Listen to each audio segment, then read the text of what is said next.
Welcome, everybody. Hello. How's everybody feeling tonight? Wonderful.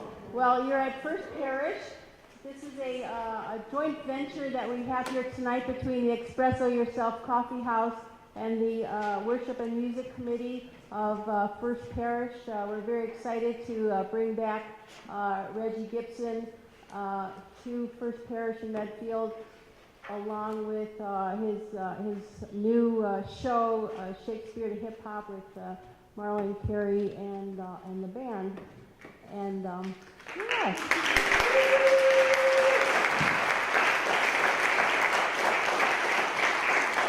So just a couple of announcements. Restrooms are downstairs. Refreshments afterwards are downstairs. Exit is right behind us. Please turn off your cell phones. And this last Sunday we had a yard sale here at the church, and we happened to have some stuff left over. All this stuff that we sell here, the proceeds all go to taking care of this historic building. And you get great prices down there. Things it doesn't even matter what it's marked. If you want to offer something that anything, so we have to get rid of it. Oh yeah. I was looking through it all today, and I was really surprised to find a picture of Shakespeare's birthplace. Very appropriate for tonight, so you can find all sorts of things like that. You can have this if you want. Anybody?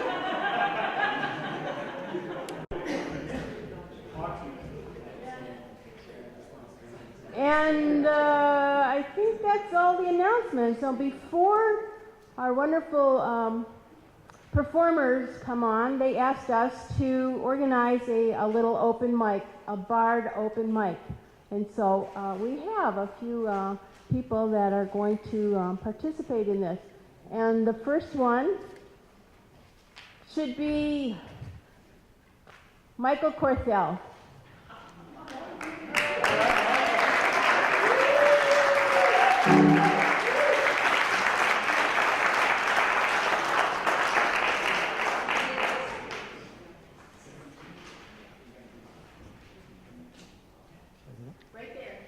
Howdy.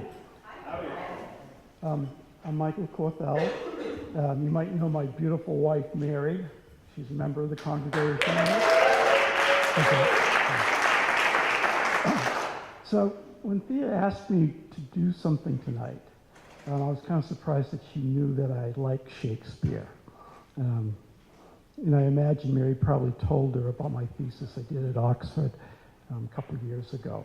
But nevertheless, I got a chance to kind of play a bit. At least Thea gave me the option to do things. And I was looking around the web, and I said, ooh, this looks like a good site to maybe share some stuff. And it was called No Sweat Shakespeare. And it's described as 50 Shakespearean insults and put-downs. Such as, in All's Well That Ends Well, Act 3, Scene 6, not 5, 6, a notable coward, an infinite and endless liar, an hourly promise breaker, the owner of no one good quality. I was going to use some more, but I know this group, and I thought you'd take it kind of politically, like it might be something. So I chose not to do that. Another site I saw was how to swear like Shakespeare. Thou mammering, folly, fallen, pumpion, thou saucy, flap-mouthed dewberry, thou lumpish, toad-spotted cudgeon. I was going to use things from that, but you said there's going to be some children here, and they got kind of raunchy. So I had to find something I could use. I probably ought to mention how I found Shakespeare. Back a couple years ago in the 70s, I was working as an iron worker, Boston City Hall, and structural up high. And I had a girlfriend at the time who wanted me to go to a movie. Do you remember, was it Franco Zeffirelli's Romeo and Juliet? Yeah, of course I'm going to go. We didn't have the name back then, but we knew it was a chick flick. But I chose to go anyways. And it was like halfway through the movie, two things hit me that really affected my whole life. Number one, I'm in love with Olivia Hussey, who played Juliet. Number two, hey, this Shakespeare stuff is really good for picking up chicks. So I started studying Shakespeare. From the play, not the movie. This is Romeo staring at the window at Juliet, who had just appeared at the window, and longing to be with her. But soft, what light through yonder window breaks? It is the sun, and it is the east, and Juliet is the sun. Arise, fair sun, and kill thy envious moon, who's already sick and pale with grief, that thou, her maid, art far more fair than she. But not her maid, since she is envious. Her vestal livery is but sick and green, and none but fools do wear it. Cast it off. It is my lady. Oh, it is my love. Oh, that she knew she were. She speaks, yet she says nothing. What of that? Her eye discourses. I will answer it. I'm too bold. 'Tis not me she speaks. Two of the fairest stars in all of heaven, having some business, do entreat her eyes to twinkle in their spheres until they return. What if her eyes were there, they in her head? The brightness of her cheek would shame those stars. As daylight doth the lamp, her eyes in heaven would through the airy region stream so bright that birds would sing and think it were not night. See how she leans her cheek upon her hand. Oh, that I wear a glove upon that hand, that I might touch that cheek. So that was kind of the lovey kind of stuff that I learned from Shakespeare, but I soon learned that I'm not going to be saying anymore. I've got more to say. We'll continue this. Yay, Michael. Michael Korfeld. Our next open reader is Bruce Marcus.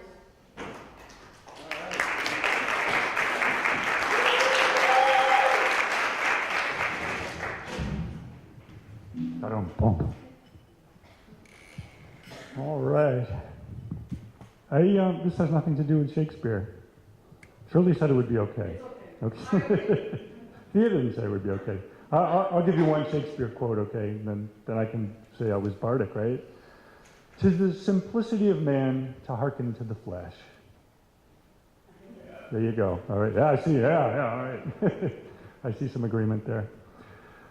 All right, I'm going to invite you back in time with me now to long ago medieval times, as I share with you the tale of how the mute knight found himself a bride. In long ago medieval times, a king once had a son whose name his subjects all knew not, for the boy was a silent one. He doesn't speak, his father says, never did, poor lad. But see the virtues of a mute, his words are never bad. And when the lad turned 21, he was to be a knight, But members of the royal court first put up a royal fight. "A knight who cannot speak his oath? 'Tis an honor that's most odd." But the king said, "I shall speak his vows. He'll nod his pledge to God." Then several more did doubt the king, and when all was done and said, the great debate was ended when the king whisked off their heads. And so the lad became a knight and needed him a wife to spur him on in battle and inspire him for life. But alas, not alas, would have him. None could bear the shame to lie with him most every night and never know his name. Well, this did perplex the young prince and made him fill with rage. A knight by recognition, he still felt himself a lowly page. Well, one day the knight walked all alone upon the sandy beach when before him stood a damsel fair just there within his reach. But as he schemed to charm her, a giant there did pass, who also spied the damsel fair and absconded with the lass. The young prince thought unto himself as he watched her dragged away, "I will be a brave knight true if this giant I can slay." And so he strode up to the beast and tapped him on the back, then said, "If these aren't I will then take back." The giant turned to him and laughed.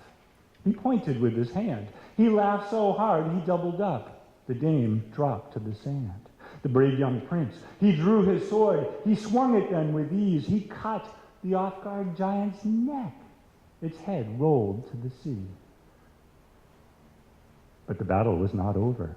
The giant was not dead. He felt around upon the ground until he found his head, and then he placed it on his shoulders, but he did not place it right. At times, he could not see his foe. When he could not fight. When his body faced into the east, his face was facing west.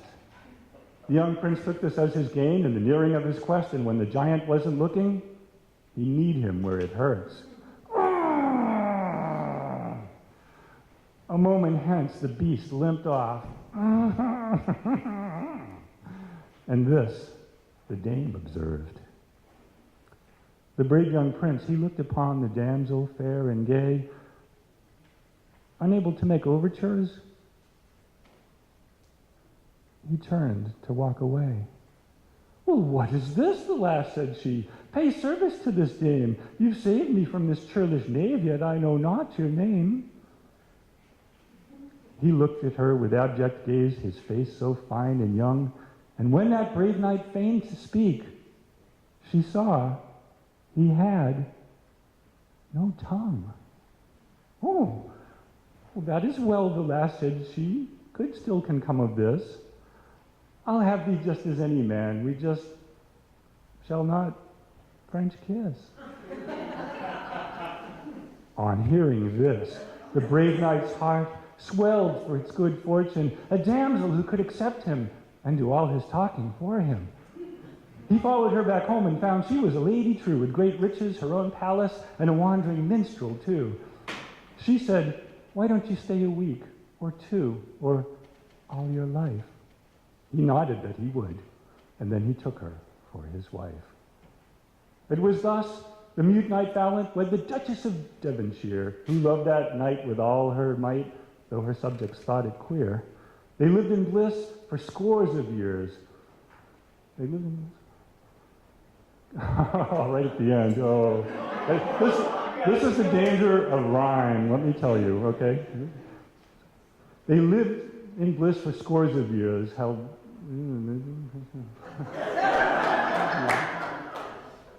They lived in bliss for scores of years, and by their vows abided, held conversations rich and deep, though admittedly one-sided.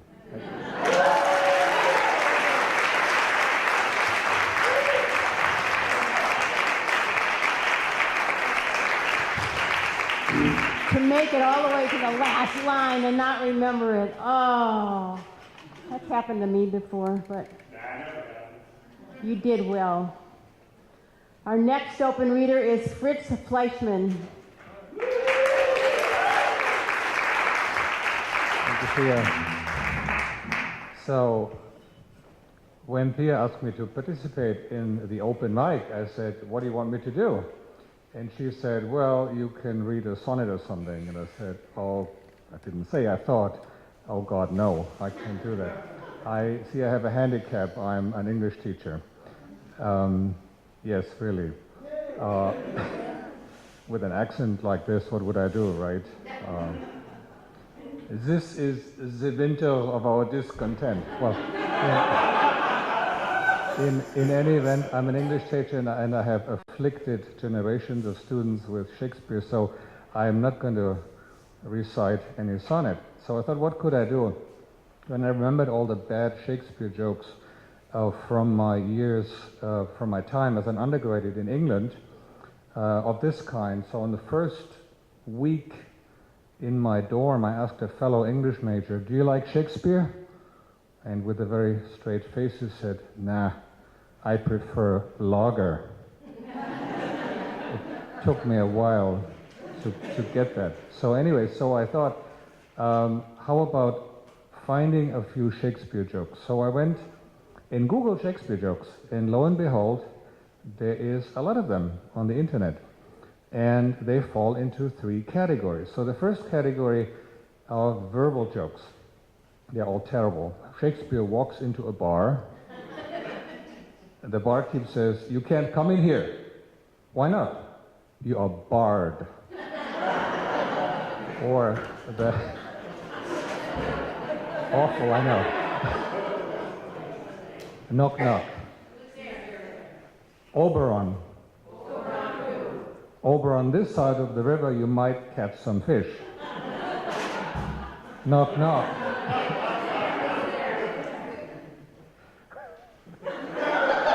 Noah. Noah is the winter of our discontent. So I'll spare you the rest. So, and then there is the category of political jokes in which Shakespeare functions as a sort of cultural icon. So I'm going to tell you one that names an old Stalinist dictator by the name of Enver Hoxha, who was the socialist dictator of Albania. But it's sort of an all-purpose joke. You could really apply it to any current politician who is an ignorant bully. So anyway, this is how it goes. Enver Hoxha dies, and because of a bureaucratic mix-up, he gets sent to socialist heaven. Now, socialist heaven has been overrun by all sorts of undocumented people. And so they've introduced a procedure called extreme vetting. So when he gets there, there's a long line of people. And he has to wait in line. So, you know, there's St. Peter interviewing these people. The long line is guarded by stern-looking agents from ACE, Angelic Customs Service. In any event, so the line moves slowly. He finally gets there. There's just 2 people in front of him, and they so happen to be Ludwig van Beethoven and William Shakespeare. So St. Peter calls up Beethoven and says, who are you? Beethoven goes, eh? So St. Peter waves his arms and cures him and says again, who are you? Oh, I'm Ludwig van Beethoven. Do you have any papers? No. So prove who you are. Well, can you call me a choir of angels? So St. Peter calls up the angels and Beethoven conducts the Ode to Joy from the Ninth, and St. Peter says, great, come right in. So Shakespeare's next. St. Peter says, who are you? William Shakespeare. Do you have any papers? No. Can you prove it? He says, well, give me a pen and paper. And so he gets him a pen and paper and he writes a new sonnet. St. Peter says, great, come right in. Welcome, William. So by that time, Enver Hoxha has moved up, and St. Peter says, who are you? Oh, I'm Enver Hoxha, the first secretary of the Party of Labor in Albania. Well, do you have any papers? No. Well, You're going to have to prove it, just like Ludwig van Beethoven and Shakespeare before you. And he says, Beethoven? Shakespeare? Who are they? St. Peter says, come right in. So the third category I call involuntary jokes. You know what I mean? Student writing. So I found, this one I have to read, from a British teacher's website. The greatest writer of the Renaissance was William Shakespeare. He wrote tragedies, comedies, and hysterectomies, all in Islamic pentameter. Romeo and Juliet are an example of a heroic couplet. Romeo's last wish was to be laid by Juliet. The next great author was John Milton. Milton wrote Paradise Lost. Then his wife died, and he wrote Paradise Regained. Thank you very much.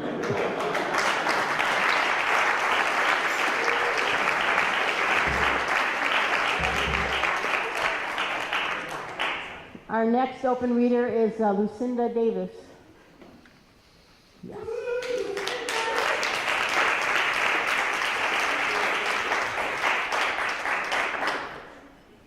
Good evening.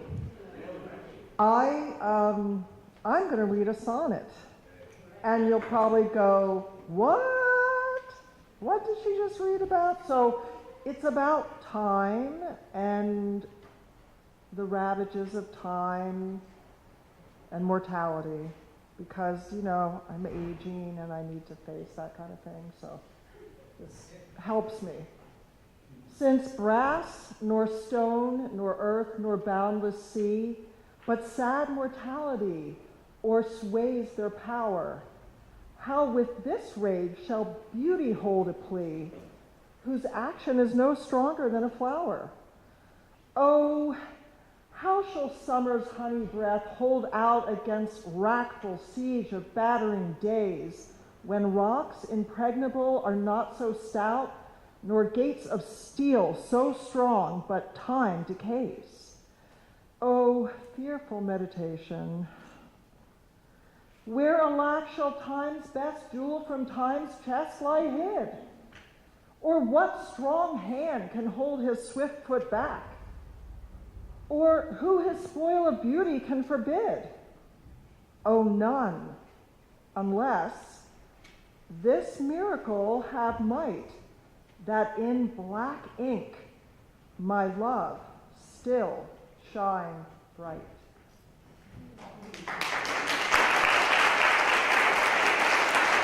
Sonnet 65. 65. Sonnet 65. Okay. Okay. And our next open reader is John Cornett.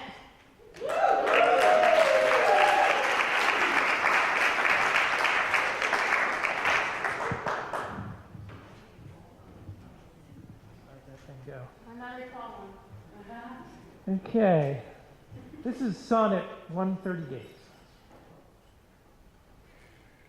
When my love swears that she is made of truth, I do believe her, though I know she lies. That she might think me some untutored youth, unlearned in the world's false subtleties, thus vainly thinking that she thinks me young, although she knows my days are past the best. Simply, I credit her false-speaking tongue. On both sides, thus, is simple truth suppressed. But wherefore says she not she is unjust? And wherefore say not I that I am old? Oh, love's best habit is in seeming trust. And age in love loves not to have years told. Therefore, I lie with her, and she with me. And in our faults, by lies, we flattered be.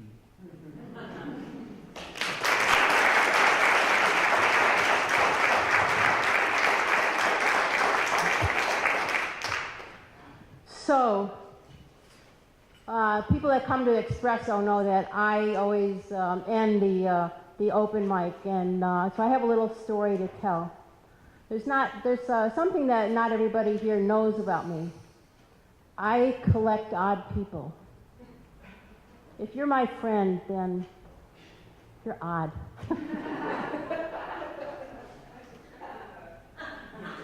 For example, I have this friend in California. Her name is Meryl, and she's odd. Well, it's not so much she's odd, it's her parents are odd. Her mother, the free spirit, she was taught to dance by the students of Isadora Duncan.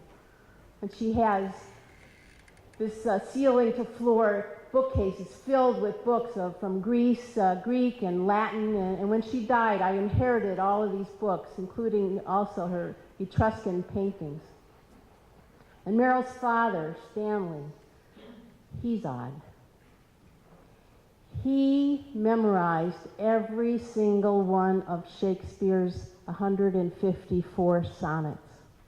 And he would walk along the streets of Orange County reciting them. And once I was walking with him as he's reciting them, I said, Stanley, why did you memorize all of these sonnets? I mean, what is it about them? And he said, these sonnets, they carry everything about love, about death, about friendship, every kind of emotion that you can imagine is in that sonnet. And then he said, go ahead, tell me an emotion. So I said, okay. I have this friend. She's odd. That's not the point, no. My friend died. And she's a very, very close friend of mine. I knew her over 50 years. I met her the first day of college, and it made me very sad when she died. And I just cried over it. And every time I think about her death, I just cry. And I want her to come back to life, and I spend a lot of time wasting my time trying to bring her back to life, but I know I can't, but still, it hurts so much that she's gone. And I want to find peace from this. So Stanley said, Sonnet 30.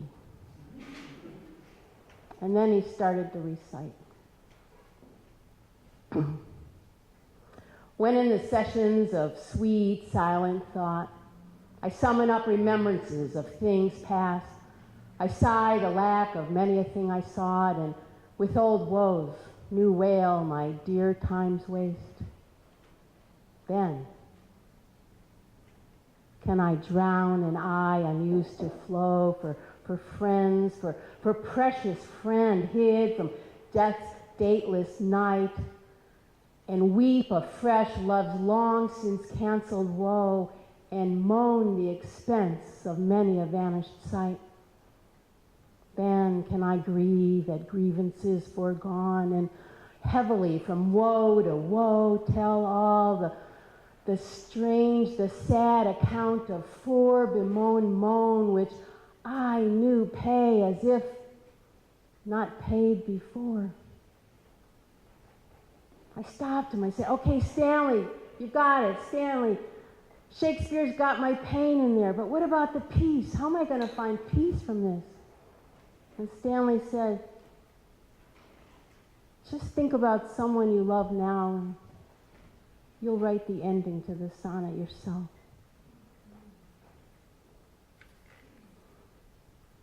So I started thinking about the one I love.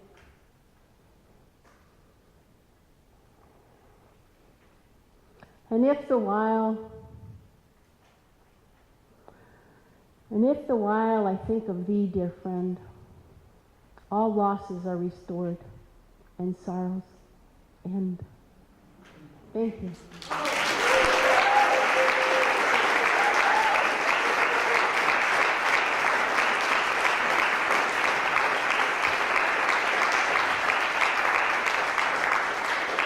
Thank you so much. And now, I think we're ready. Yes, we are. Shakespeare to Hip Hop is a classic to modern celebration of the literary arts. We're in a big treat. Some people here have heard about this before. Some people have seen this before, or their parents or friends have seen it. You're in an incredible treat if you haven't seen it. Regie Gibson is a National Poetry Slam champion. He's a TEDx speaker. He's been featured on HBO's Deaf Poetry Jam. He's been nominated for a Boston Emmy. He goes on and on and on. He's been published everywhere. He's been performing everywhere, all over the world, with lots of people. It's all in your program. And then there's Marlon Carey. I saw Marlon's TED Talk. He's like with a Rubik's Cube, and he's giving this incredible talk. He's the most amazing thing I ever saw. He's been named the best hip-hop poet by the Cambridge Poetry Awards 2 years in a row. He's been the Boston Cantab Lounge's Grand Slam champion. He has got a radio program. He's been on the stage with Top Dog Underdog. He's been played Shakespeare's Othello. He's published 3 chapbooks. He's got a new mixtape going on. He's got lots of stuff. Let's hear it for Shakespeare to Hip Hop, Regie Gibson and Marlon Carey and the band.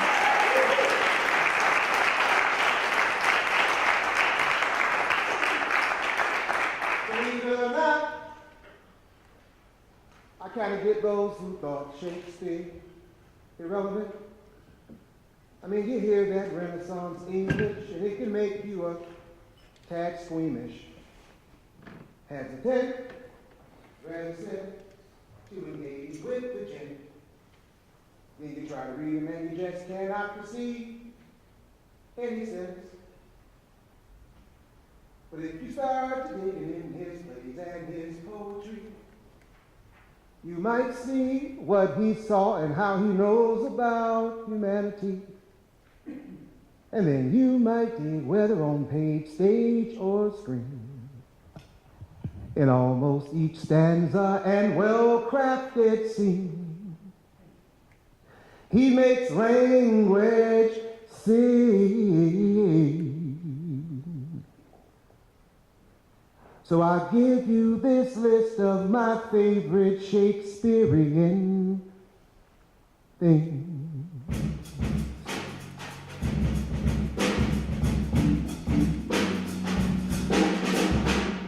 Lady Macbeth and the Morning Othello, Shylock a merchant, he's that Jewish fellow who says if you prick us, do we not bleed? Richard III's frantic call for speed. All's well that ends well is always a pleaser. So Caesar's last words said in Julius Caesar, and Bottom's head in a Midsummer Night's Dream. These are my favorite Shakespearean things.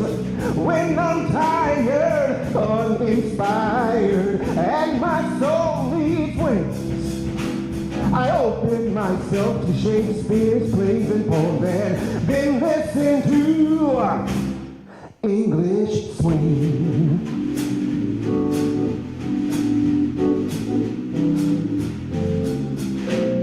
Prince Harry and of course Falstaff his buddy, Titus Andronicus, though a bit bloody. Cordelia's answer to her dad the king, Rosalind cross-dressing and playing a he. Caliban and a ruffian, we find in the Tempest, Measure for Measure and Hamlet's mad method, the way that he uses on arrows and strings. These are my favorite Shakespearean things. When I'm tired, uninspired, and my soul needs wings, I open myself to Shakespeare's plays and poems and then listen to English swing.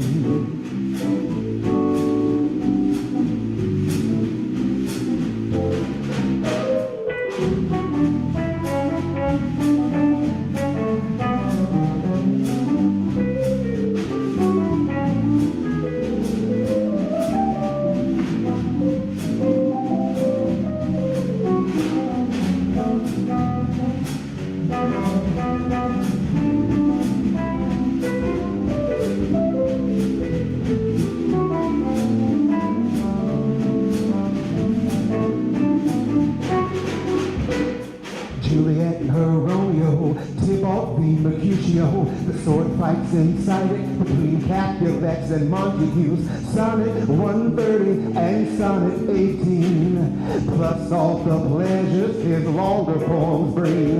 The way Shakespeare uses pentameter is masterful. Then there's the slew of cool phrases he's left us all, and how his word can make our spirits spring.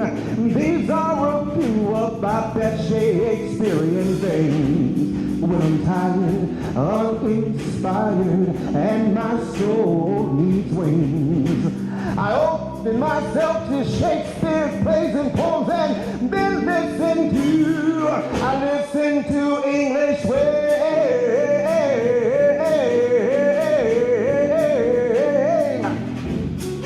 You gotta hear it swing like it ain't no thing. You gotta hear it swing, way that down. Swing it way down. Shit it way. You gotta hear it swing. You gotta hear it swing, swing, swing, swing, swing.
Shakespeare Speakeasy, located right smack dab in the fair square of Tis neither here nor there.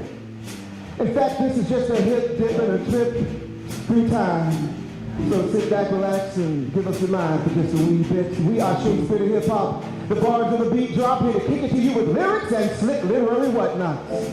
And I am your host, Mr. Robin Goodfellow. And I am Horatio Everman. We are your guide to the space carved out in the Medfield bustle for you to just relax, catch a break, and get into the swing of things Shakespeare. Because from this, the 400 years since the passing of the cat from Strat, we feel it's only right that we dive into the mind and take a measure for measure of the man reverently and respectfully known as the Bard of Avon, The Elizabethan Dawn, who gave us so many words and turns of phrases. He made it a bit easier for us all to speak.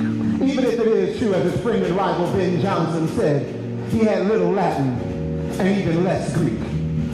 And speaking of that, if you cannot understand a word we just said and you declare it's Greek to me, you're quoting Shakespeare. And if you then claim to be more sinned against than sinning, well, there you go again. You're quoting Shakespeare. If you acknowledge acting more in sorrow than in anger, and that your wishes father to the thought, or report that your lost property has suspiciously vanished in the thin air, you are quoting Shakespeare. And if you absolutely refuse to budge an inch after having stood upon ceremony and been a tower of strength, if you talk about being tongue-tied or in a pickle or suffering from green-eyed jealousy, if you mention making a virtue out of necessity, knit your brow, somehow insist upon fair play even while playing fast and loose with the truth, if you howl about having been hoodwinked or about having slept not one wink because you lashed yourself into stitches, had short shrift, cold comfort, too much of a good thing, if you sing about having seen better days or lament currently living in a fool's paradise, why,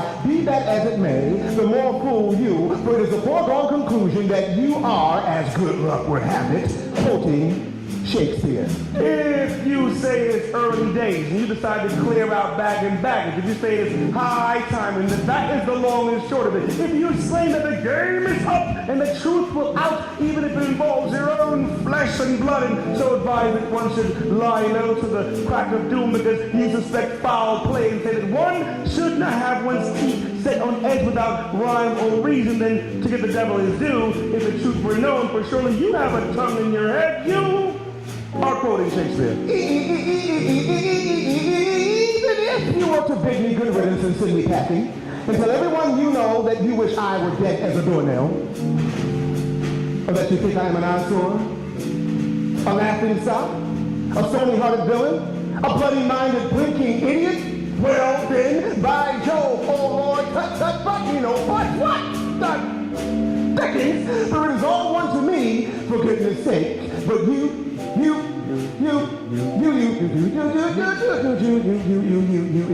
would be quoting Shakespeare.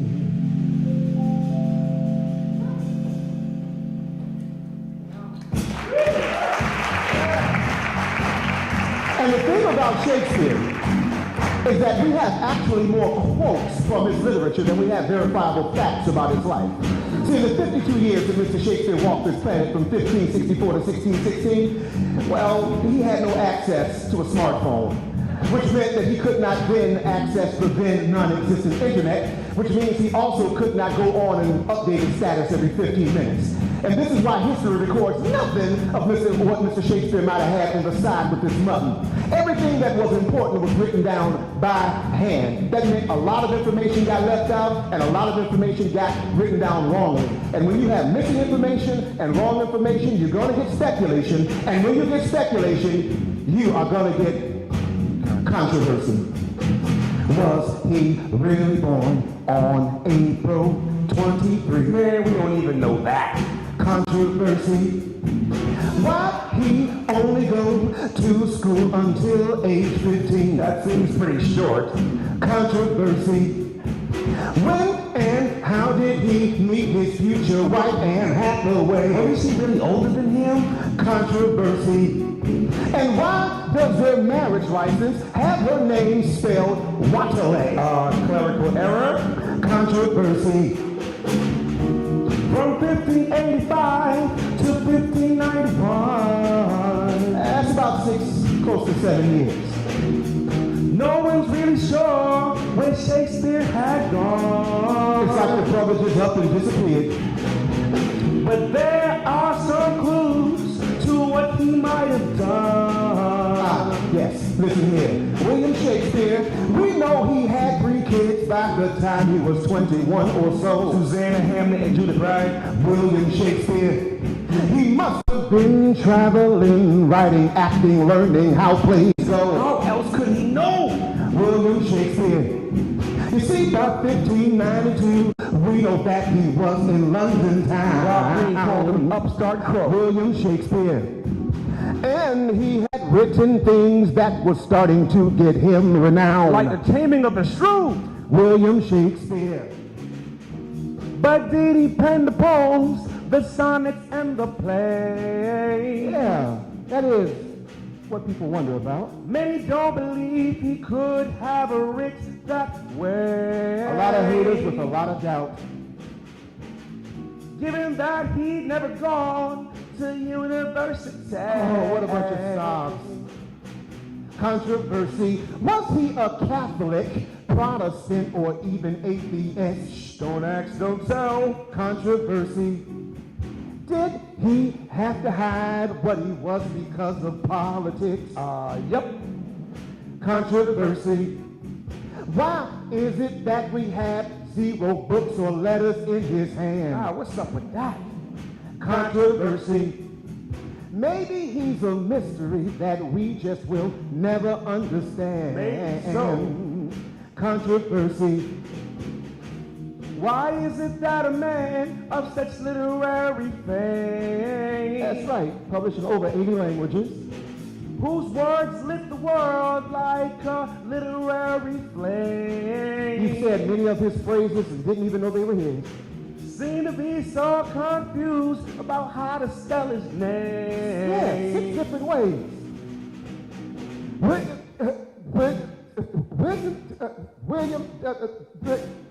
William Shakespeare.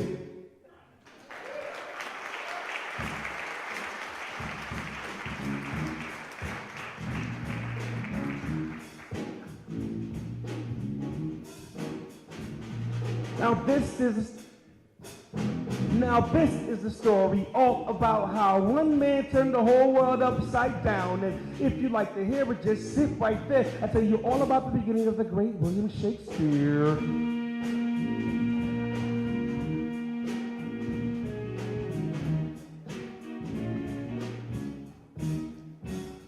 In Stratford-upon-Avon, born and raised in the glove shop where he spent most of his days, helping his daddy with the sheep for the wool or reading some books at the King's New School. Mom and Dad, John and Mary, they were doing pretty good. His dad was the mayor of the neighborhood. They had 8 children total just to keep it fair, but only one became the famous William Shakespeare. He had to read Latin and poets like Ovid, Virgil, and Plutarch. He simply loved it. He lived during the time of the bubonic plague. Many people died, they could not be saved, but Shakespeare survived somehow, some way, and at 18 years old, married Anne Hathaway.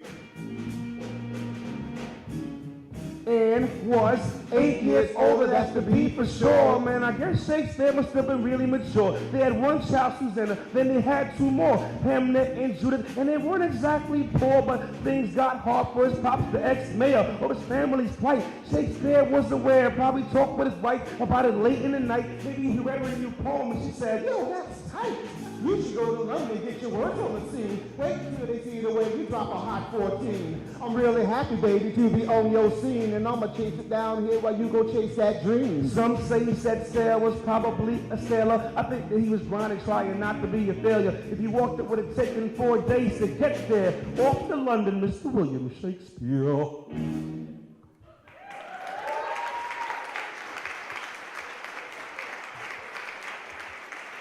Hi, thee hither. Don't dally and don't dither. Come ye here, that I might pour mine spirit in thy ear.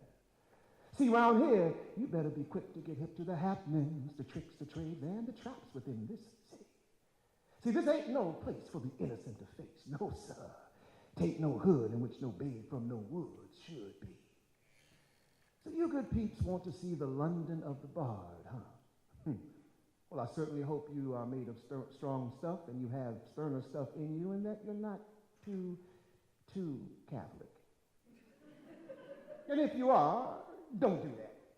I mean it, I strongly advise against it. Now, don't get it twisted. See, me, I ain't got no problem with no papers, man.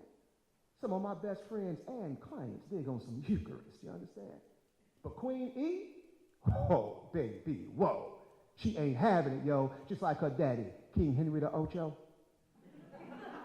So if you are one of them rah, rah, rah, zip, boom, bah type Catholics, well, let's just say unless you relish the idea of becoming quickly headless and then having your noggin rotting atop one of them spikes up there, yeah, I would keep any papal enthusiasms as I might have on the down low, if I wanted to keep breathing. And yo, speaking of breathing, unless you got to, try not to. But if you find you must, well, then get prepared to have your nostrils assailed with the smell of, well, of London. This wondrously odoriferous city in which we lay our scene.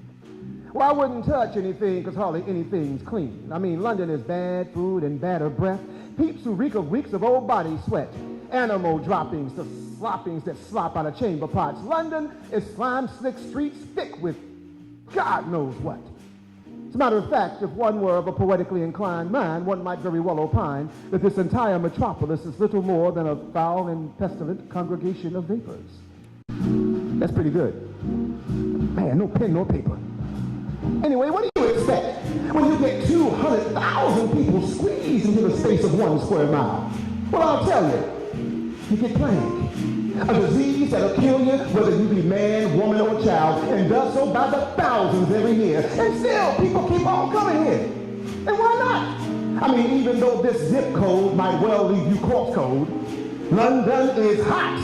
One of the liveliest, thriveliest spots in all of Europe. And ever since Divine Providence saw fit to assist us in putting a spanking on the Spanish shores, we have been getting our globe traveling on. And baby, having a killer Navy has been good for business here at home.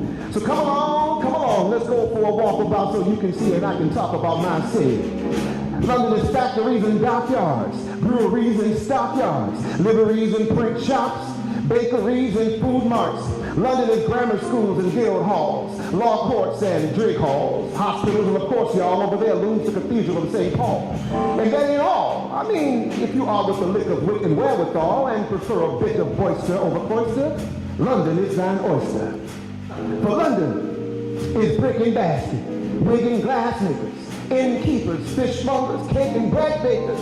London is tinsmiths, goldsmiths, and carpenters, shipwrights and sailors and soldiers and armorers. London is couriers, haberdashers and furriers, courtiers, watermen, minstrels and ministers. London is exchequers, booksellers, printers and apprentices, servants and merchants and cooks, teachers and lawyers. And I mean, just look, London is a veritable universe of commerce and crooks.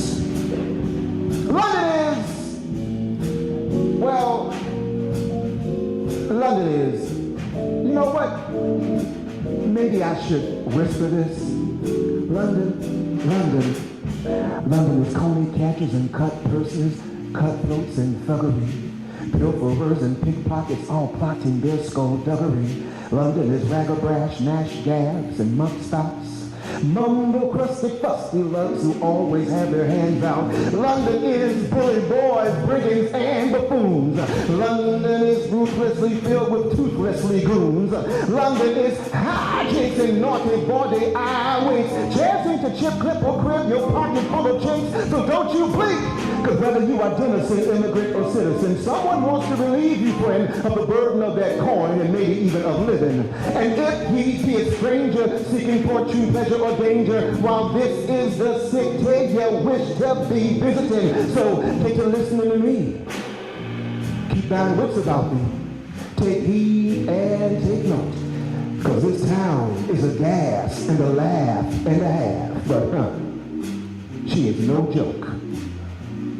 Look, folks, is that the Globe Theater's flag up? Yep.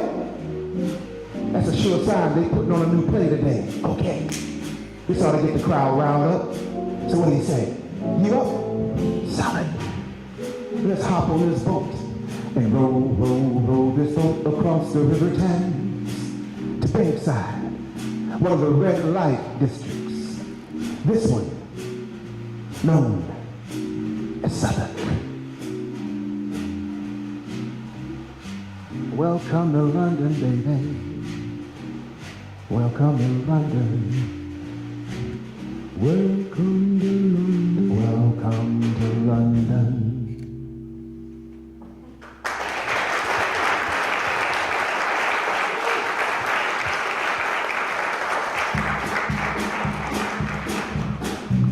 You know another thing you gotta worry about in London? It's gossip. Rumors spread around here like a plague. In fact, there are more than a few scuttles and butts about the reasons why Shakespeare wrote some of his most famous poems, the sonnets. You know those 14-line pretty ditties that are all about love and life and all kinds of strife? Well, the way it kind of goes down is that, well, the plague had closed up many of the playhouses. And, well, the playwrights still had to get on their hustle. But they couldn't ply their trade. So they wound up taking in private clients and whatnot, and they wrote these sonnets for them. But, you know what? Why not just tell it to you in a song? Rumor is in the 16th century, the mother of one Henry Risley wanted her son to give her a grandkid or three. Now, Henry was pretty and rich and young, and he liked being single and having fun, and it was wildly thought that girl was one of his cup of tea. Mama said, "Marry." Hank said, "Nope." And as she was nearing nary a hope, in her desperation, she comes down and up with this grand idea that maybe some poems might help convince him that matrimony makes real good sense, and she decided to call upon one Mr. William Shakespeare. See, Shakespeare Keats had written a poem, quite longish. It was entitled Venus and Adonis, and it featured some real cute youth who was deaf to love's voice. And since Shakespeare had dedicated that poem to Mama Risley's undutiful son, it was widely understood why he'd be her poet of choice. So Shakespeare, you know, he was always taking her offer, willing to fill his coffers. He said, sure, I'm desperate. I'll write what you want me to write. So he grabbed a plume and a pile of parchment and commenced to writing 17 sonnets on why you should get married and have kids before you die.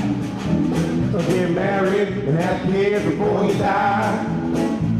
'Cause one day in the cold ground you surely gonna lie. And everyone knows you will be crying, why, oh why. So get married and have kids before you die.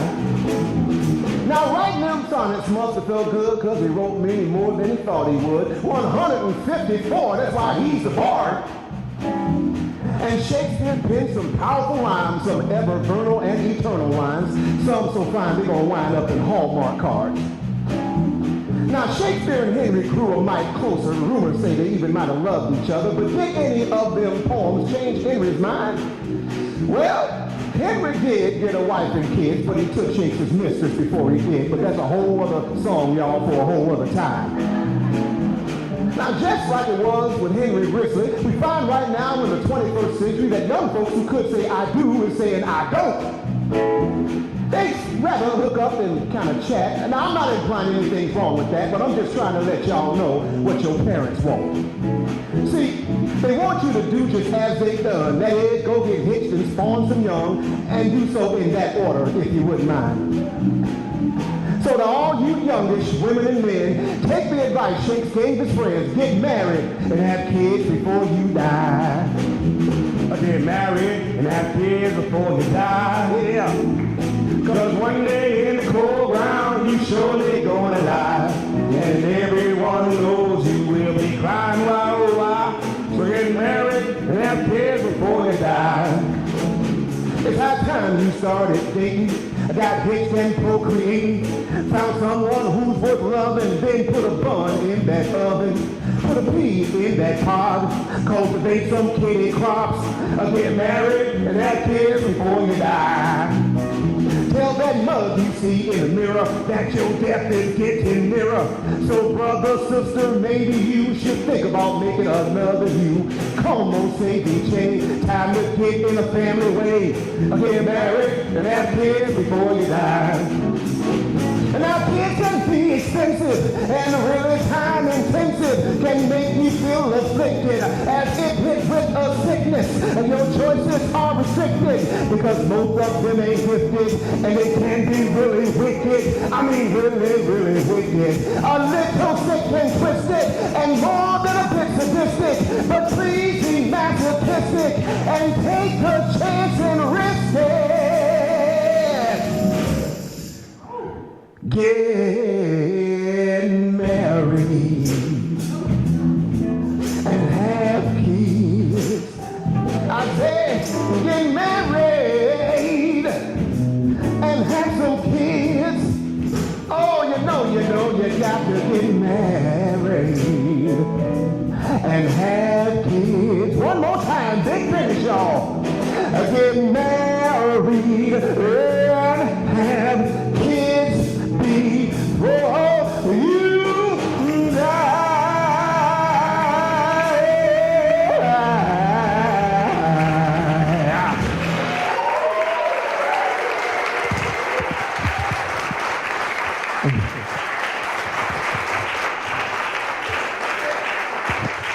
You know, I always get more than a couple of chuckles out of that one. And if you do too, it's probably because you recognize what's emotionally true in that. Well, that's what the sonnets do. They talk about what's emotionally true. Take Shakespeare's sonnet number 2. It's all about a man who's getting older and is wondering if he'll have a son in order to pass on some of his wisdom and his family name.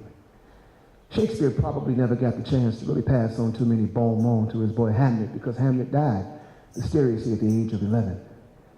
And I often wonder if he ever thinks about maybe some future father who's also a poet, reading his poems and thinking to himself about a son.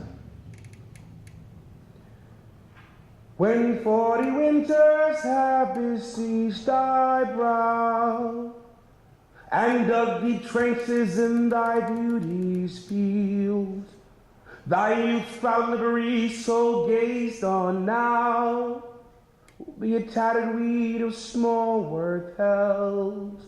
Then being asked where all thy beauty lies, where all the treasure of thy lusty days, to say within thine own deep sunken eyes will be an all-eating shame and a thriftless praise.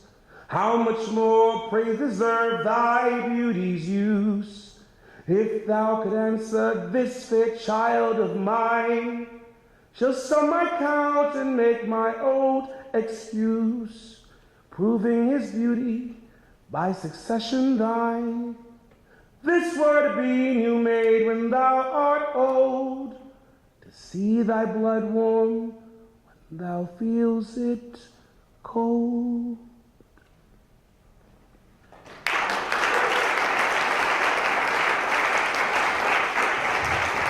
You know, those sonnets, man, can teach you a whole lot about Shakespeare's life. Hold on, Robin. A lot of scholars say you should be very careful not to take those sonnets as autobiographical. Oh, come on, man. They're a lot more fun if you do.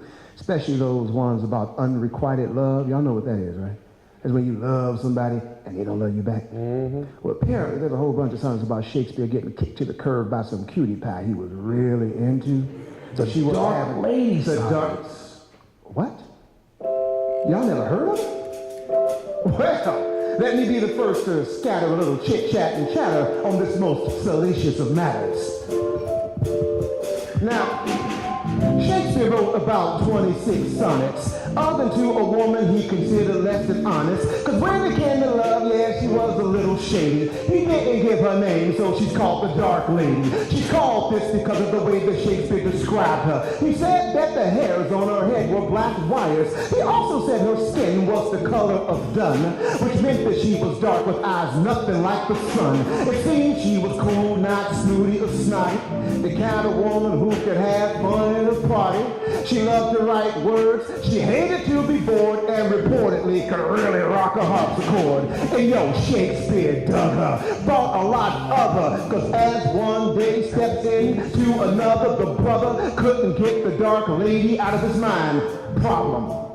She was into other guys. But when she started running around with his beloved friend, this nearly brought Willie to his wit's end. I imagine him wandering through London at night, feeling hella heartbroken and singing something like, you got what I need, but you hang around with him, my most beloved friend, Dark Lady, you got what I need, but you make me feel so grim, 'cause on you I can't depend. Now Shakespeare couldn't just leave it alone. He began to beweep, bewail, and bemoan. He felt belittled and bedraggled and a bit bereft. I mean, he lost both his boo and his BFF. And with heart-sore tears and heart-sore cries, love ripped the dreams from his enthralled eyes. The Dark Lady betrayed him, played and unmade him, put his heart into a blender, pressed the button, and frapped it. Why must the course of love be so hard, so fickle, so false, so filled with fraud? He poetically regretted every beauty he found in her. Okay, that is to say the brother started bad-mouthing her. Thus with this slander I doth proceed. Pregnant fair is how I once thought of thee, but thou art tyrannous and villainous, and I am merely saying, just kill me outright with your looks and rid me of this pain. You covetous, unjust, female evil, worser spirit, bad angel, deceiver, all this I knew, but I knew not well. The brother whines like a male Adele. Thou hast what I need, but thou hatest wrong with him, my most beloved friend. Dark Lady, thou hast what I need, but thou... Stop and you... Oh. Forgive me. So check it out now. Just who the dark lady was is a mystery. The scholars have been fighting about like for centuries. Who she might be, could be, or ain't. But to this date, the most likely candidate is a young woman who was born Amelia Bolzano. Her dad was part Jewish and part Italiano. So since half of her family were Mediterranean, she might have been darker than the average British citizen. According to historians, her clan were musicians, which meant that it was likely that she might have played an instrument. According to some documents, she was quite spirited, creative, educated, and ferociously intelligent, not just content to write her verses at home. Amelia published a very important book of poems, and she was one of the first women in England to do this. As you can see, Sister Girl was quite impressive. She was much more than some +1 arm token, so I can see why Big Willie's heart was broken. I mean, if someone like that had left me for my beloved friend, you bet I'd be walking through the streets of Medfield and I'll be singing like, you got what I need, but you hanging around with him, my most beloved friend, dark lady,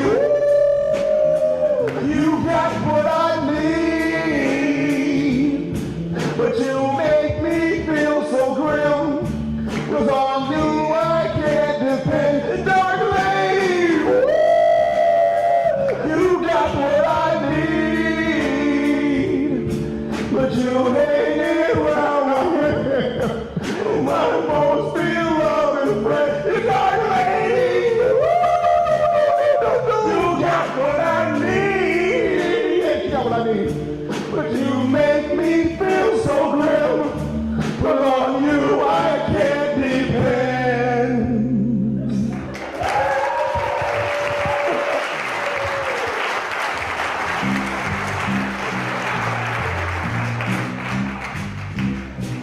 Well, all right. Here we are, finally in Suffolk. You know, the reason why they got to put the theaters outside of the city is because the good city fathers won't allow none in London city proper. Seems like it ain't high class enough. They think it's going to attract the wrong kind of people. You know, rabble, morally and ethically challenged individuals. I'm sure they didn't mean you. Anyway, if you want to look around the way, which you can't see from here, what you would see is the Rose Theater. That's a place where people say Shakespeare played some of his first plays when he got here to London. Right? If you look right there, you'll see the Bear Garden. So called because one of the forms of popular entertainment is to tie a bear down and let hungry dogs rip them apart. It's good Elizabethan family fun. I take my kids there all the time. But tonight they have my favorite kind of entertainment, cockfighting. Don't suppose I could convince you guys to go there instead? Perhaps place a wee wager on a young cockerel's head? Yeah, okay, no. Well, you know, all right. See that one? That's the Rose Theater. That's Shakespeare's very own. He's part owner in it, so he gets a pretty big buck. The Globe, anyway. Yeah, the Globe. I'm sorry, the Globe. He gets a pretty good buck. And with that, he's been able to buy a few things here and there. So tonight, let's see what they got going on at the Globe.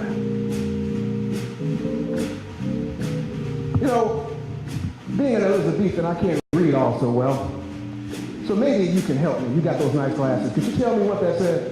The Tragedy of Hamlet, Prince of Darkness, of Denmark.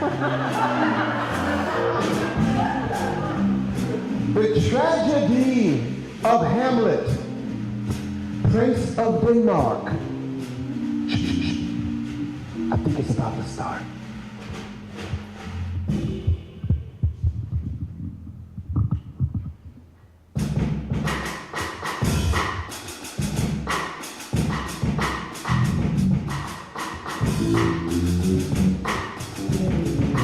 Hamlet's father died, it was most peculiar. His uncle Claudius became the new ruler. He married Gertrude, who was Hamlet's mama. Dude married his sister-in-law. Ain't that some drama? Hamlet's hanging on his daddy's not even cold, but some guards on duty said they see a ghost. Ham goes to check it, and yep, it's his daddy. And what the ghost says starts to drive him batty. His pop says, Claudius, I see no doubt. You know what to do, son, you gotta ride out. Subplot of billions gross and Hamlet's just a flirt. She dies at the end, that's a spoiler alert. But moving right along, Hickory, Scott, and Brass, a young lad who came to get revenge for the past. A long time ago, somebody killed his big papa. He came thugs out to do the thing, papa. Go ham, go ham, go Hamlet, go ham. Everybody, go ham, go ham, go Hamlet, go Hamlet. Simple and brass companies like Hamlet, let's fight. And Hamlet's like, yo, I got a much bigger plight. I'm trying to make the mic to kill my uncle with a knife, or poison him, or push him off a cliff to end his life. They're too tired than a kite, thinking everything's alright. Well, Hamlet's seen visions of his plays with sleepless nights, but he still thinks the ghost might well be the devil. I'll stage a play to see a piece on the level. We're reenact the murder, Claudius leaves the room. The amateur Thomas and his uncle's doom. Hamlet goes ham like Jean-Claude Van Damme, sad Polonius, Ophelia's dad like, oh man, Laertes the bro comes back taking changes. Teams up the Claudius to end his existence. Mom drinks the poison, you the tell to my son. Hamlet kills Claudius finally, then he dies, the play's done. Go ham, go ham, go Hamlet, go ham. Everybody go ham, go ham, go Hamlet, go ham. One more time, go ham, go ham, go Hamlet, go ham. This side, go ham, go ham. This side, go Hamlet.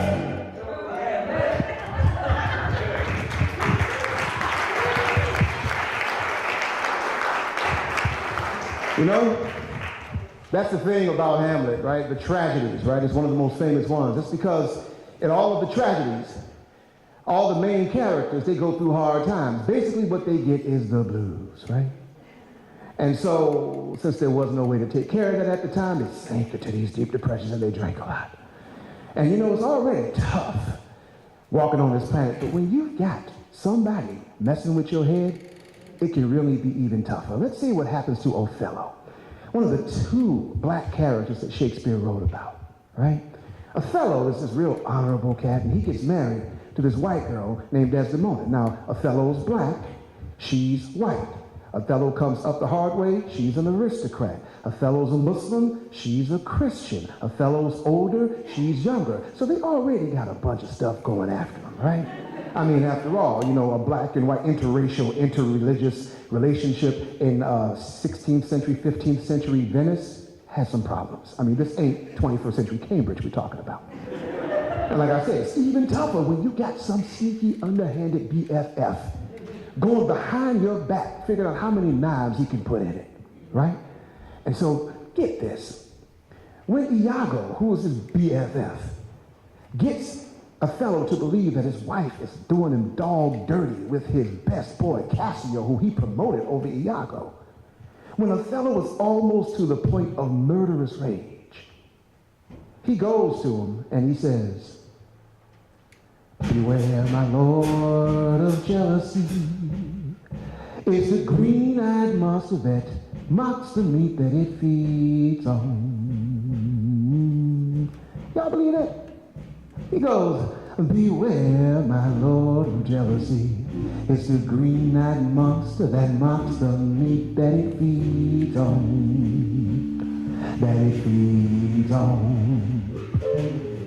Iago tells the story, the crafty narrator, breaking the fourth wall as he plays the instigator. Rodrigo, you love Desdemona, 'tis true, you've been paid to help, but Othello scoops you. You know all these old soldiers only want one thing, but you may have a chance to have her wear your ring. Probably use some voodoo, some spell or charm. You know I hate him too, let's cause him some harm. I got it all figured out, come on man, let's go. What? Oh, Brabantio, there's something you gotta know. You love your little lady with the more enraptured, seduced by a spell, and our heart's been captured. Brabantio, thought about witchcraft and stolen by some old black ram. I have him locked up as a atonement. Othello, come on, Dad, you know I possess this trap. Besides, I got nothing but love, and I can't hold back. Beware, my lord of jealousy.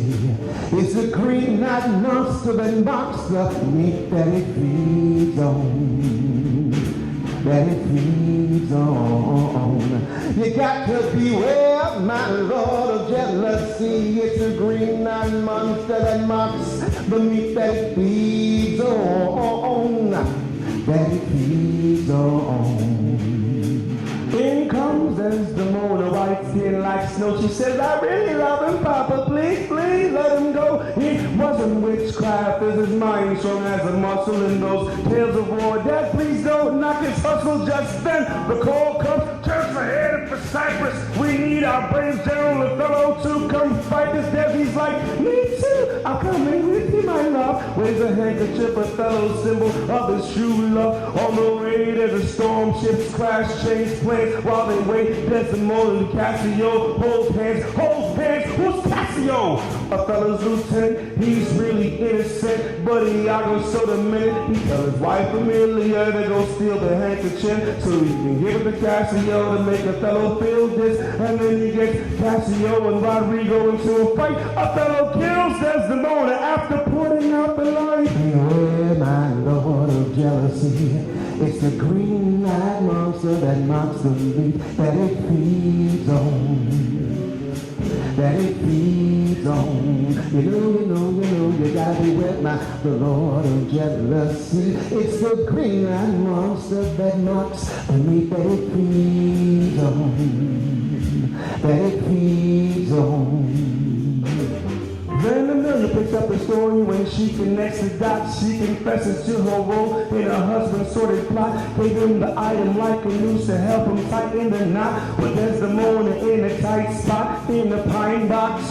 Murder was the case, jealousy was the motive. So spins the globe, whether Shakespeare or showbiz. Iago used Othello's jealousy about another lover to convince him Desdemona was a shady undercover. But when there the plot was uncovered, the truth hovered above the surface. Everybody served Iago's purpose. A nasty, crafty mastermind, villain for all ages. The tale of the jealous lover fit for all stages. Othello's devastated, aghast in the shame, while Iago stabs Amelia for saying he's to blame. If you're on the path of knowledge, then please lead on. If you want to find out more about Othello, read on. Beware, my Lord, of jealousy. It's a green-eyed monster that mocks the meat that it feeds on. That it feeds on. You know, you got to beware, my Lord, of jealousy. It's a green-eyed monster that mocks the meat that it feeds on. That it feeds on. That it feeds on.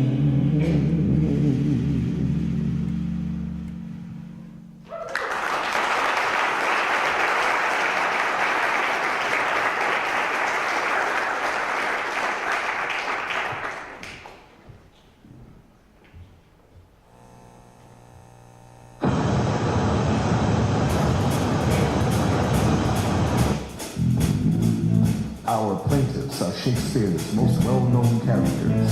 They each come from well-regarded families of Verona who have been at each other's throats for generations. Why? Who knows? When they were both teenagers, they met and fell in love, convinced a priest to marry them, faked their own deaths, and made their way out of Verona in the middle of the night. Meet Romeo, semi-reformed player, gifted with words and wearer of tight pants. He loves sports, beer, and hanging out with his friends like all the time. Meet Juliet, used to be a sweet idealistic girl, but now an untamable shrew.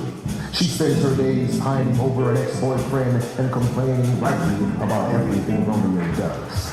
These two have been married for 400 years and have been ordered by other Shakespeare characters and the courts of Massachusetts to seek marriage counseling and individual therapy. Today, they've agreed to publicly air their marital woes, and you get to decide which one of them is most at fault on this month's edition of Shakespeare Character Smackdown.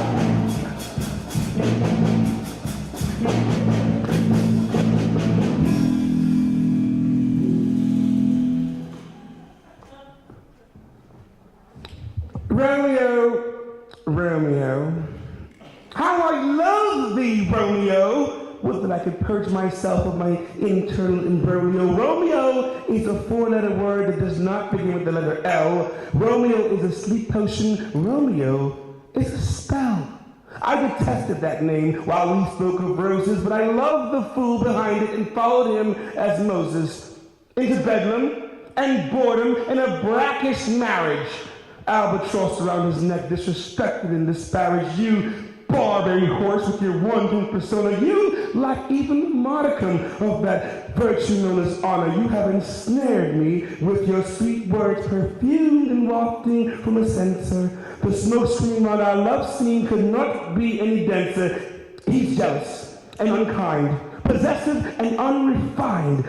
Out all night with ruffians, and they say love is blind, but sometimes I wish that I were deaf and dumb, for my ears are on fire and my heart is numb. In the village, they whisper and gossip and snicker, while at home we throw dishes and pans and we bicker to be his wife or not to be his wife. That is the conundrum, to paint myself into the corner or taint his soup with some red rum. I have lost myself in this sleep of indifference, this quiet displeasure in my prison of insignificance. I was cherished and chaste, and my suitors were many. 400 Valentines have passed, and I still haven't received any. He drinks and he stinks, and he leaves the seat up often. I rue the day we ever moved to Boston.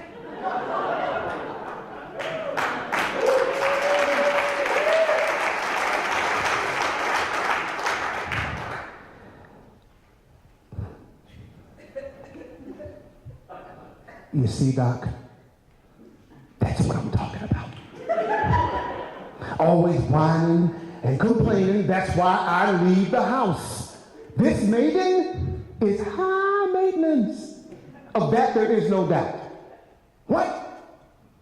Talk to her directly? And try to work it out? Are you freaking kidding me? Okay, you'll see.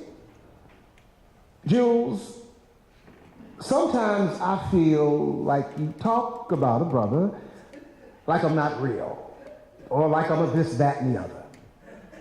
And after 400 years, dear, it started really hurting the way you often refer to me in third person. Now, I'm gonna try to keep from cursing. Once upon a time, I knew you loved me, and I never ever sweated it. Remember how you gave me your love before I even requested it? When we first hooked up, you would throw me this look like, put them lips on me, Big Poppy, and kiss me by the book. And I'm telling you, baby girl, you had grown woman game, enough to make me deny my daddy and refuse my family name. But now, when we kiss, you get this look like you feel I just served you up a bowl of some cold, sugarless oatmeal. So what's the deal? Doc, am I supposed to put up with this? Knowing zero marital bliss, being dismissed, feeling this, while she chatters on about Paris, Paris, Paris, how wealthy he was, how handsome that face of his, how he had this dimple in his chin, how he had this impish grin, and then baby, you start complaining. You're fat, Montague. Wax your back, Montague. And your hair is waning and getting thin, Montague. You blame me for every little thing that's gone wrong ever since we left home. Like, I don't have no nurse no more, and I gotta comb my hair on my own. What's that, Doc? Do I want it to work? Well, yeah, I guess, I'm not some total brute. But I gotta say, there are some days that rather than stay married to her, I'd rather drink that poison soup.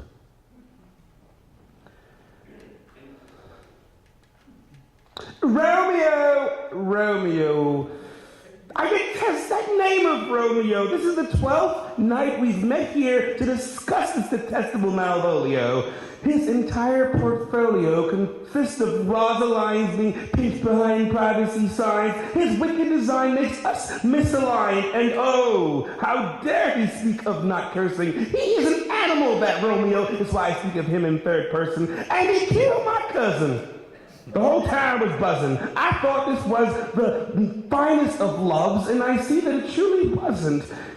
Your kisses are like flavorless oatmeal. I used to double down on our love. Now I find there's no deal. And don't go bringing up Paris, who had my father's blessing. There would have been no need for running and hiding, wearing disguises and endless stressing. I just wish the boy that I fell in love with and left my family for still loved me the same, instead of running around on social media disrespecting my name. Does he think this is a game? Does he think he can escape his fate if he keeps on breaking my heart and turns my tender love to hate for this? I ran away from my father's house when I was pampered and the nurse and didn't even need a spouse to duke it out like this in front of this therapist. It's unbearable. It's unbelievable that he should be the same Romeo as the one on my balcony, dangling from the rose bushes, precarious and present, lips puckered, eyes closed, my nurse yelling for me to come away from the window, whispers of good night. Oh, another light. Juliet. Okay, I killed your cousin. But hey, at least admit to something. Tybalt was kind of a wanker. And that canker sore had it coming. And especially after he killed my boy Mercutio, did you really expect me, given history, to let that one go? Girl, you and I both be from a place where ancient grudge breaks to new mutiny. I mean, you of all people know how gangster we roll. And no, you're not the only one who's played the fool, Jules. Not the only one who broke all the rules, Jules. Yes, you left your family for me, and I left my family for you too, Jules. You drank a little poison for me, and I drank a little poison for you, Jules. Right? We both agreed that's how it had to be if we wanted this new life, if we wanted to start over again as husband and wife. So I'm a little bit sick of you tripping and giving me all this stress and strife. Doc, I admit, she's right. And has a point, I can't deny, sometimes over the last 4 centuries, I will cop to having a bit of a wandering eye. What can I say? I like the company of ladies, man. I won't even lie. I'd rather go shopping with an interested woman than play poker with any guy. But women are my weakness. And it don't matter her size, color of eyes, whatever. But the smarter she is, the better. The sharper she is, the more I want her. Jules, baby, you ain't even looked at a book since before we left Verona. Unless you count Facebook, or Redbook, or Cosmo, or People, mucking up your mind with mindless matter. How do you expect to equal someone who digs Flaubert, Thoreau, Foucault, Proust, and Nietzsche, and can swing with anything from Beyonce to the Beatles? Oh, wow. I just got this flood of nostalgia for what you and I once had. How we used to look at each other and we were instantly mad with a passion like the world had never before seen. Before civil blood made civil hands unclean. When we both danced like twin flames. Yeah, you remember, don't you, baby? Yeah, I know you do. A time when our rhythms were one and the same. Rose scent, sweet smell, dear saint, sin purge, trespass sweetly urged. That's what we called each other. But what's in a name? Try as I might, I have never, ever forgotten any of that. And maybe I am a fool. But if you're willing to try again, and so am I, Jules. So am I.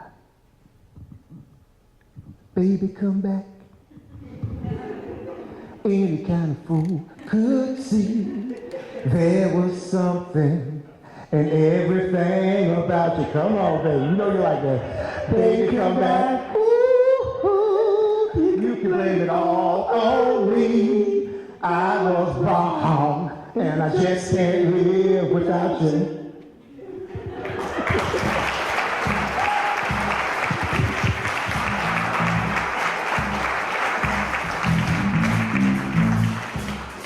Okay. Romeo or Juliet? Let's give by a round of applause. Should Juliet go to therapy more than Romeo? Or should Romeo pay for this session? All right. Well, we want to thank you all for joining us once again on the latest version of the Shakespeare Smackdown.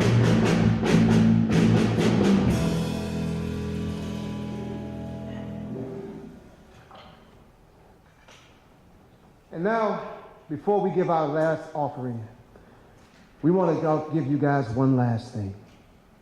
Something we've culled together from A Midsummer Night's Dream that we're calling No More Than Imaginings. If we shadows have offended, think of this, and all is mended, that all of us here but lunatics, lovers, and poets, as momentary as a sound, as swift as a shadow, as short as any dream, as brief as the lightning in the cold night, that in a spleen unfolds both heaven and earth. Yes, we're all beings of imagination, all compact, and perhaps we've all but slumbered here whilst these visions did appear. And this weak and idle theme, no more yielding than a dream of lunatics, lovers, and poets whose pens body forth the forms of things unknown, and whose poet pen turns them into form, giving shape and a habitation to idle nothing, like the stage, like this city. You know, Shakespeare being a poet, he really had two centers of gravity that he kept moving around, and that was the two Greek words, eros and thanatos, love and death. We all know death is looking for us, and so we're all looking for love to make the thought of death looking for us more bearable. Shakespeare was ultimately a person of questions. I think of every poem and every play as him sitting up a flare and saying, who feels this way? Holler if you hear me. Because one thing he understood through his questioning is what we all know in our hearts, and that is, here we are in a sea of stars, somewhere between Venus and Mars, short-lived hominids hanging about, doing our best just to figure it out. I said, here we are in a sea of stars, somewhere between Venus and Mars, short-lived hominids hanging about, doing our best just to figure it out. Where do we come from? Where do we go? What does it mean to question? What does it mean to know? What is this thing we have deemed as reality? Is it real or just an imagined fallacy that we have invented from our collective senses? Is this world merely a screen upon which shadows are beamed as they radiate, emanating from a light screen from behind us? Why does space and time seem to confine us? Is there more to us, or are we all just dust floating in a vat of galactic blackness? Does anybody really know what the fact is? I mean, like, is there a being listening to prayer, or are we alone and there's nothing there? Well, I don't know the math, but I know somehow 1 life plus 2 short equals live your life now. Cause here we are in a sea of stars, somewhere between Venus and Mars, short-lived hominids hanging about, doing our best just to figure it out. I said, here we are in a sea of stars, somewhere between Venus and Mars, short-lived hominids hanging about, doing our best just to figure it out. And you know, Shakespeare to me, he was a philosopher, a lover of wisdom in the truest Greek sense of the word. Except what he used was literature as a way to explore the depths of what it means to be a biped walking along this blue-green stone, hurtling through the mysterious black. I put him right up there with some of the greats who have come to give us questions, Some of you know their names, you might have studied them, and I'll put them right alongside them. Names like Aristotle, Plato, Zeno, and Parmenides, Epicurus, Augustine, Sartre, and Socrates, Bodhidharma, Gautama, Kant, and Protagoras, Kierkegaard, Hegel, Emerson, and Pythagoras. All of them relentlessly question the dimensions that make up the makeup of human existence. The manic and the madness, the panic and the sadness, the inner and the outness, the how to be withoutness. The Greeks called us spanator, y'all. Meaning that our lives are so brief, we might as well not live at all. But isn't that part of what beauty we possess? The fact that we're born in this flesh means we're all destined for death, and that we're all just borrowing breath that'll pass to another as soon as we left. The only moments that we have are what the fates allow. Life is lived quick, so when should you live? 'Cause here we are, the sea is stars, somewhere between us and Mars. Short-lived, short-lived, hanging about, doing our best just to figure it out. I said, out here we are, somewhere between us and Mars. Short-lived, hanging about, doing our best just to figure it out. And you know, if you got somebody, something out there deep in you that's helping you to figure it out, you better hang on and hold on to them. Because one day everything we know turns to dust. Just the way it is. What we love is that will radiate out into the universe, perhaps creating part of another star. So what we know right now is that we don't have long before it's out, brief candle. And that life is a dance. I think we have some of one of these books of ours that says, let it be a dance. So what I'm going to say to you guys is very clear, very plain, and that is, dance your life, because it's the only music you will ever have. I say dance your life, because it's the only music you will ever hear. You gotta dance your life, because it's the only music you will ever have. Dance your life, like it's the only music you will ever have. Bella subita, que es la única música que tiene. Bella subita, que es la única música que tiene. You gotta dance your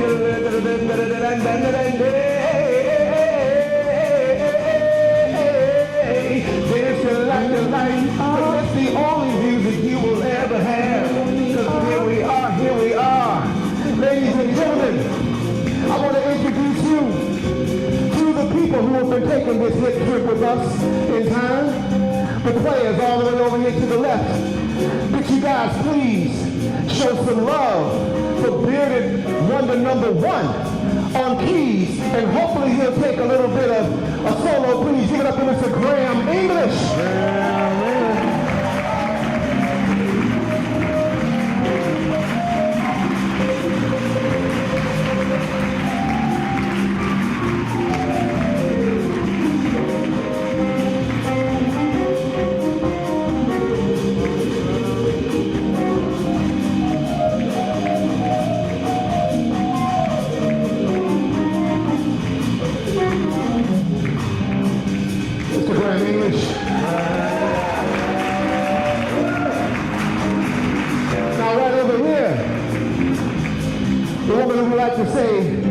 We like to call her a beautiful name. We call her Big Mama Bump. Big Mama Bump. She is straight bringing the bottom for us, guys. Could you please give it up to the estrogen that balances out all of this testosterone? Miss Allison Kessler on bass. Give us a little something now,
am I right? It's my partner who's been with me doing this for 5 years. Give it up for Mr. Horatio Everman, also known as Marlon Carey.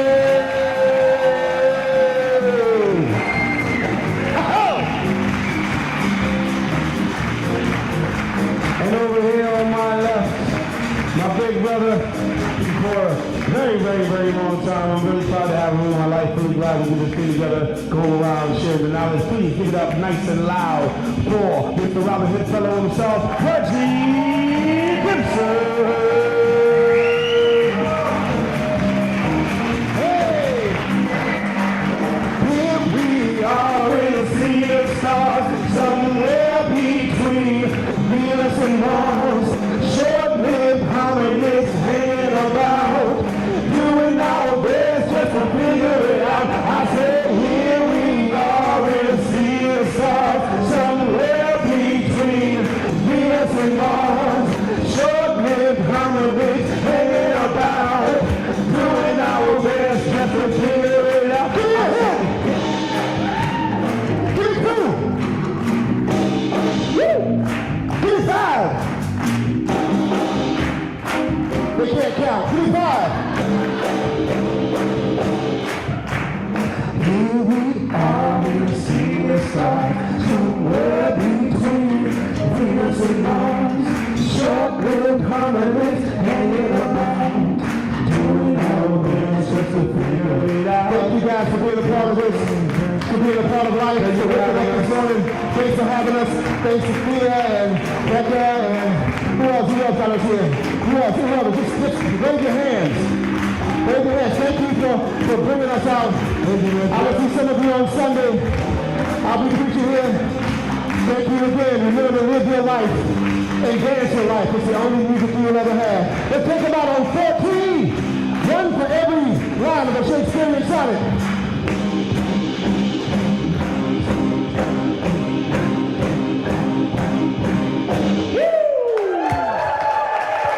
Shakespeare Hip Hop, thank you. ShakespeareHipHop.com.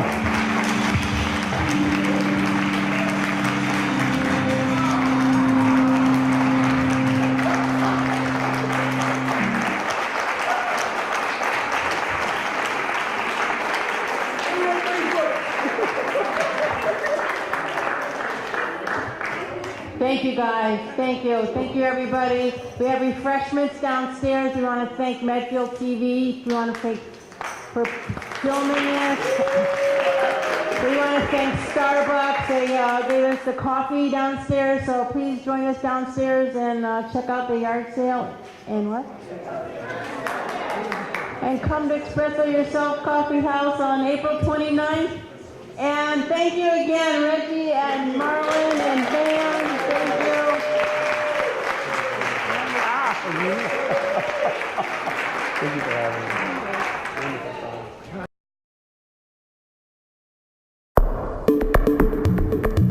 The preceding was a production of Medfield TV.